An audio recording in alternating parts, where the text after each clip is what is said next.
எல்லாருக்கும் வணக்கங்க. இன்றைக்கி ஒரு பூண்டு தக்காளி சட்னி தான் அரைக்க போகிறோம். இந்த பூண்டு தக்காளி சட்னி வீடியோ எண்டில் நான் எங்கள் குட்டிமா செஞ்ச ஃப்ரெஞ்ச் ஃப்ரைஸ் கொடுக்குறேங்க. ஆமாங்க, லீவில் வீட்டில் இருக்கிறதால நான் பண்ணுறேன் சொல்லிக்கிட்டே இருந்தாங்க. ஒரு நாள் இதை செஞ்சாங்க. ரொம்ப குட்டி வீடியோ, அதனால் தனியாக கொடுக்காட்டி என்ன அப்படின்னு சொல்லிவிட்டு இந்த வீடியோலேயே நான் ஜாயின் பண்ணி கொடுக்குறேன். இப்போ பூண்டு தக்காளி சட்னி பார்த்துட்டு அதுக்கப்புறம் இதையும் பாருங்கள். சமயத்தில் நம்ம ஊருக்கெல்லாம் போகும்போது நம்ம வந்த உடனே செய்கிறதுக்கு அலுப்பாக இருக்கும். அதனால் போகிற அன்றைக்கே நம்ம ஒரு சட்னியை அரைச்சி வச்சுட்டு போயிட்டா வந்த உடனே இட்லியோ தோசையோ ஊற்றிக்கலாம். அந்த மாதிரி தான் நானும் இன்றைக்கி வெளியூருக்கு ஒரு ஃபங்க்ஷனுக்கு போகிறேங்க. நாளைக்கு தான் நான் வருவேன். காலையில் டிஃபனை முடிச்சுட்டு சமையல் முடிச்சு எல்லா வேலையுமே முடிச்சாச்சு. இருந்தாலும் எனக்கு கொஞ்சம் டைம் இருந்த மாதிரி இருந்துச்சு. சரி, கொஞ்சம் சட்னி அரைச்சி வச்சுட்டா பொண்ணும் வீட்டில் ஊற்றிக்குவாங்க. இங்கே இருக்கவங்களுக்கும் சௌகரியமாக இருக்கும். நாளைக்கு நைட்டு நம்ம வந்த உடனே நமக்கும் டிஃபனுக்கு யூஸாக இருக்கும். அப்படிங்கிறதால இந்த சட்னியை அவசர கதியில் தான் அரைக்கிறேன். இந்த சட்னி நீங்களுமே எங்கேயாவது ஊருக்கெலாம் போகிற மாதிரி இருந்துச்சுன்னா செஞ்சு வச்சுட்டு போங்க. 2 நாள் வெளியிலேயே வச்சுட்டு இருந்தீங்கன்னா கூட கிடாதுங்க. வாங்க இப்போ எப்படி அரைக்கிறது பார்க்கலாம். இப்போ ஃபஸ்ட்டு எங்கள் வீட்டு சமையலை பார்த்துடலாங்க. இன்றைக்கி கொஞ்சம் கருவேப்பிலை குழம்பு பண்ணேங்க. கருவேப்பிலை குழம்புக்கு காம்போவாக கீரை கூட்டு, பாலக்கீரை கிடச்சிச்சு, பாலக்கீரை கூட்டு பண்ணிட்டேங்க. அப்புறம் வெள்ளரிக்காய் கேரட் போட்டு ஒரு தயிர் பச்சடி பண்ணணும். தயிர் எல்லாமே ரெடியாக இருக்குது. அதை அப்போதைக்கு கலக்கிக்கலான்னு வச்சுருக்கேன். தயிர் மோர் எல்லாம் இருக்குங்க, ரசம் இருக்குது. இதெல்லாம் தான் இன்றைக்கி எங்கள் வீட்டு சமையலுங்க. இப்படியே போனோம் அப்படின்னா இந்த பக்கம் நான் எல்லாம் க்ளீன் பண்ணி நீட்டாக எடுத்து வச்சுட்டேன். இப்போ தக்காளி, இது ஒரு 400 கிராம் தக்காளி இருக்குங்க. இதுக்கு ஒரு கைப்பிடி அளவுக்கு பூண்டு வச்சுருக்கேன். தக்காளியில் அந்த மேல் பகுதியெல்லாம் நறுக்கிட்டு இந்த மாதிரி வெட்டி வச்சுருக்கேங்க. அப்புறம் தாளிக்கிறதுக்கு நம்ம நல்லெண்ணெய் விட்டு தான் தாளிக்க போகிறோம். இப்போ இதை நம்ம அரைச்சிட்டு வந்துடலாங்க. நம்ம மிளகாய் சேர்த்தும் அரைக்கலாம், மிளகாத்தூள் போட்டும் கொதிக்க வைக்கலாம்.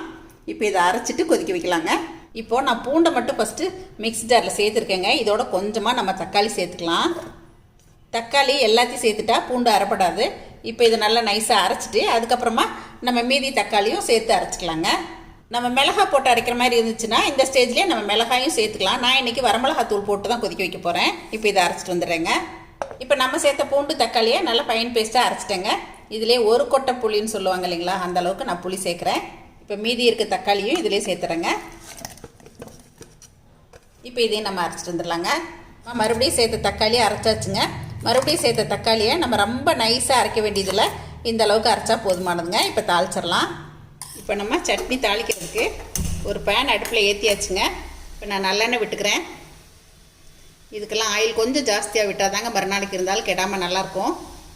கடுகு உளுத்தம்பருப்பு தாளிச்சிக்கலாங்க. இப்போ கடுகு நல்லா பொரிஞ்சிருச்சு. கருவேப்பிலை சேர்த்துக்கலாம். ஒன்றும் பாதியமாக தோலோடு தட்டி வச்ச பூண்டு 4 பல் சேர்த்துறேங்க. காஞ்ச மிளகாய் குட்டி குட்டியாக ஒன்று நறுக்கி வச்சுருக்கேங்க, அதை சேர்த்துறேன். இப்போ நம்ம அரைச்சி வச்சுருக்க தக்காளி விழுது சேர்த்துடலாங்க. தண்ணி கொஞ்சமாக விட்டால் போதுங்க. இதை நல்லா கலந்து விட்டுடலாங்க. 1/2 கிலோ தக்காளி எடுக்கிறீங்க அப்படின்னா 100 நல்லெண்ணெய் அளவுக்கு ஊற்றினா தான் நல்லாயிருக்குங்க. இப்போ இந்த சட்னிக்கு தேவையான உப்பு சேர்த்துக்கலாங்க.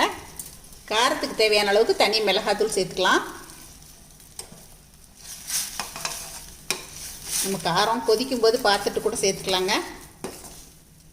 இதிலே கொஞ்சமாக பெருங்காய பொடி சேர்த்துக்கலாங்க.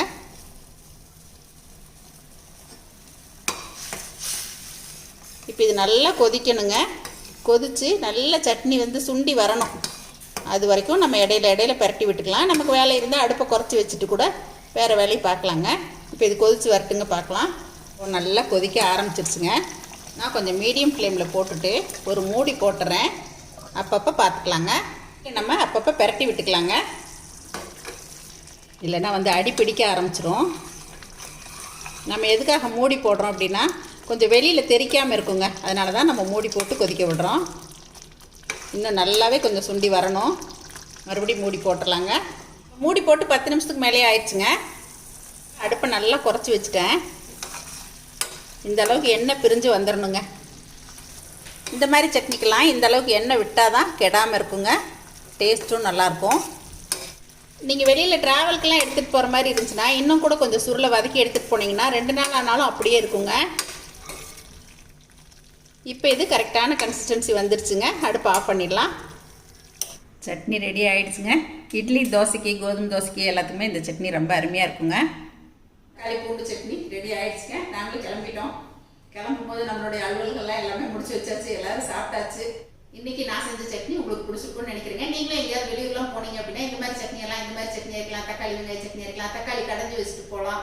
இதெல்லாம் வெளியில் வச்சாலே ஒன்றுமே ஆகாதுங்க. இது நாளைக்கு வர வரைக்குமே எங்கள் பொண்ணு வந்து அவங்க எடுத்து யூஸ் பண்ணிட்டு வெளியிலே தான் வச்சுருப்பாங்க. 2 நாளாக இருந்தாலும் அப்படியே தான் இருக்கும்.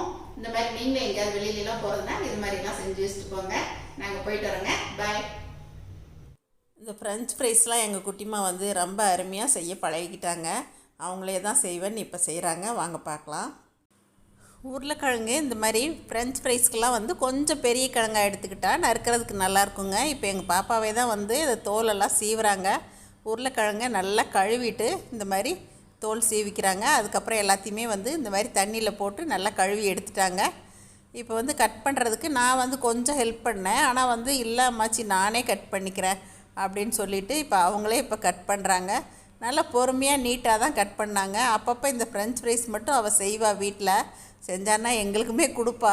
ரொம்ப நல்லா செய்வாங்க. பாருங்கள், கட் பண்ணுறதே வந்து நல்லா நீட்டாக எல்லாத்தையுமே இந்த மாதிரி அவள் கட் பண்ணிட்டா. இந்த மாதிரி நீல வாக்கில் கட் பண்ணது எல்லாத்தையுமே நல்லா கொதிக்கிற வெந்நீரில் போட்டு ஒரு 2 நிமிஷம் தாங்க. இந்த கொதி வந்த உடனே அப்படியே நம்ம வந்து ஆஃப் பண்ணிவிட்டு தண்ணியை வடித்து எடுத்துக்கணும். ரொம்ப வேக விட்டுறக்கூடாது. ஒரு 2 நிமிஷம் தாங்க எடுத்து இந்த மாதிரி நல்லா ஆற விட்டுறணும். ஆறினதுக்கப்புறமா இதில் வந்து கொஞ்சம் கார்ன்ஃப்ளவர் இப்போ போடுறாங்க. கார்ன்ஃப்ளவர் போட்டு கொஞ்சம் நல்லா பெரட்டி விட்டுறாங்க. கார்ன்ஃப்ளவர் மட்டும்தான் போட்டு இந்த மாதிரி கையில் வந்து நல்லா பெசரி விட்டுட்டு பத்தலைன்னொடனே மறுபடியும் கொஞ்சம் கார்ன்ஃப்ளவர் சேர்த்துக்கிட்டா. கார்ன்ஃப்ளவர் சேர்த்ததுக்கப்புறம் நல்லா கையிலே இந்த மாதிரி ஜென்டிலாக பெரட்டி விட்டாங்க. அதுக்கப்புறம் மறுபடியும் கொஞ்சம் கார்ன்ஃப்ளவர் போட்டு இந்த மாதிரி வந்து நல்லா குலுக்கி விட்டுட்டாங்க.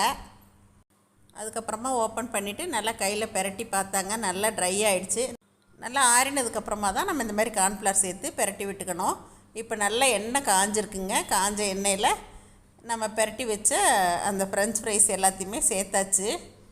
எண்ணெயில் நான் போடுறேன் பாப்பான்னு சொல்லி பார்த்தா அவங்க கேட்க மாட்டேன்ட்டாங்க. அவங்களே தான் போட்டுட்டு அப்படியே சும்மா அப்படியே ஜென்டிலாக வந்து ஷேக் பண்ணி விட்டுட்டு அப்படியே எடுத்துட்டாங்க.